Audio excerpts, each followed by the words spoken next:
구독과 좋아요, 알림 설정 부탁드립니다.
제2장 죽음 또 다른 시작. 경천동 지의 비사. 여전히 바람은 불어와 숲속 공터를 훑고 지나치며 나무의 가지와 잎사귀는 서로 부딪히며 부 수수수 소리를 내었다.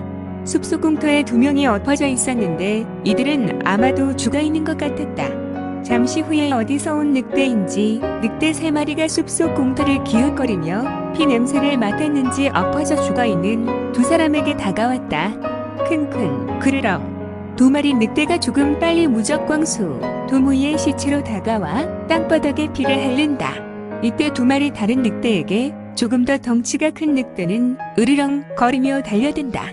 이에 다른 늑대 2마리는 덩치에 밀렸는지 도무이의 시체를 두고 주변을 배회하다가 흥미를 잊고 수급에 잘려서 엎어져 있는 청년의 시체로 접근하였다.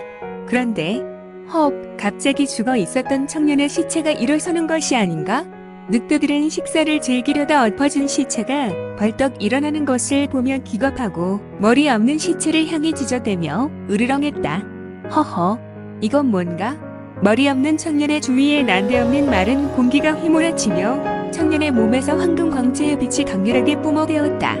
한동안 강한 빛을 뿌리던 흙리를 입은 청년의 몸뚱이가 공중에 떠올랐다.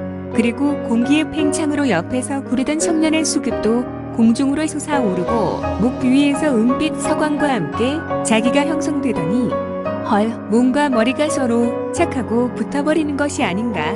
그런 후 청년의 눈과 입은 벌어지면서 금빛 광을 쏟아내었다. 이를 보고 있었던 3마리의 늑대들은 혼비백산하였는가. 청년을 향해 저기를 나타내고 마구 지저대었다. 으르렁, 컹컹, 컹컹, 컹컹, 컹. 잠시 후 청년의 몸은 황금빛이 가라앉더니 여전히 공중에 부양한 상태에서 청년은 눈을 번쩍 떴는데 그 2눈에서 신비로운 백색 광망이 터져나왔다. 감히 짐승이 어찌 사람의 사체를 뜯느냐? 청년은 우소를 들어서 손가락을 3번 튕겼다. 피피핑, 깨깨갱.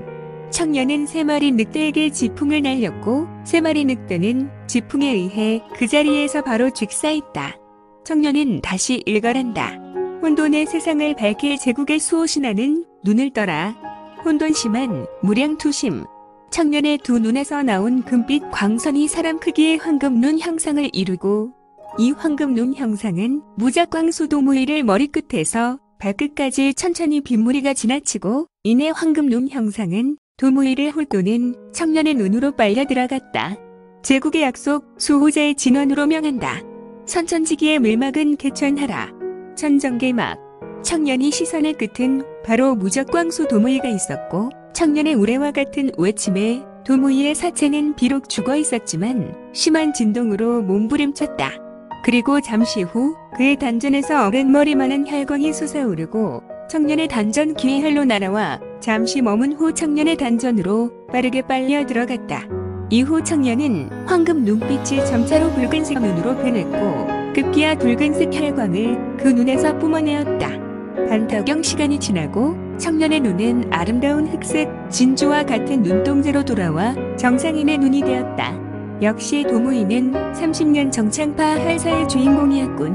난 이제야 72 광폭성 중에 황광성과 적혈성 두 개를 모았고 비로소 나의 밀정 증기는 고작 일성에 해당하는군.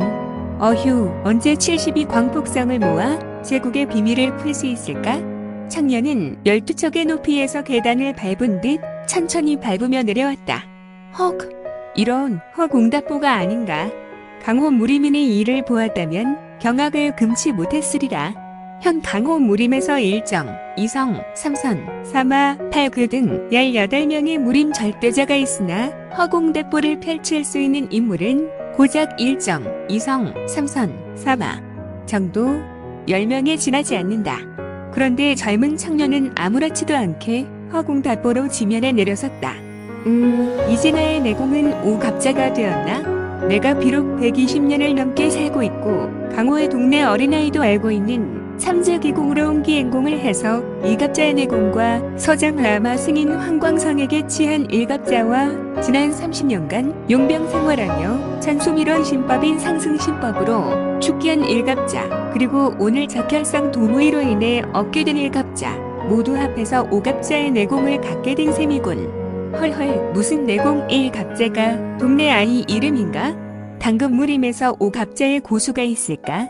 물론 숨은 긴 의사가 강호에는 바닷가의 모래알과 같이 많다고는 하나 지금 청년의 내공과 그의 경력은 대단하여 놀라 자빠질 지경이었다. 숲속 공터에 노을이 들었다. 시간이 벌써 이렇게 되었나? 진노에게 약속한 시각을 잘하면 지키지 못할 것 같은데. 청년은 가슴에서 화골산을 꺼내서 뿌렸고 늑대들을 녹여 없앴으며 도무이는 죽어 엎어져 있었는데 등에 메고 있는 검을 취했다. 이것이 만정혈이라는 검이로군. 청년이 만정혈이라는 검을 들었을 때 검은색 쏘기가 검에서 흘러나와 청년의 손을 붙잡고 청년을 제압하려 하였다. 역시 마검이었군. 청년의 손에 혈광이 일어났다.